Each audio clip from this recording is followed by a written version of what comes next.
Okay, I'd like to show you some of the Enterprise range of the Zig surface baits. I was partly to do with the design of these and the idea. It's nothing revolutionary, really, because I was using foam anyhow, you know, various bits and pieces, even bits of flip-flops and things.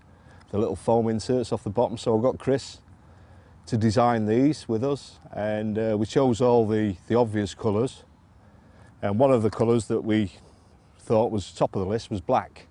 And the Mega Buoyant, I've used them with hook lengths up to 14, 15 feet long, and they'll still pop up to just under the surface and remain the same buoyancy.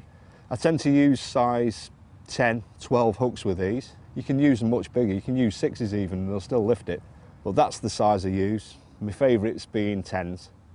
You can trim them down, you can have a little tiny blob on there that's about not much more than a grain of hemp and that'll still lift. So I've been having great success with the black in particular. There's a few colours there you can see, I'll just show you. Because what I tend to do is try all the variants. You never know what they're going to accept. It can change from day to day, week to week. And don't just think zigs are a summer thing. I've caught all through the winter as well. Even on a single black bait in the middle of the night, unflavoured. You can flavour them if you want as well, but I've used them unflavoured quite a lot. And I've had takes at 3 o'clock in the morning, middle of winter, and it's just roared off.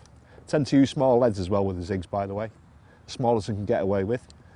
The other thing I'd like doing is cut them up into little tiny slivers, and I'm using yellow and black, almost like a bumblebee. And you'd think that yellow and black would be a warning sign, danger.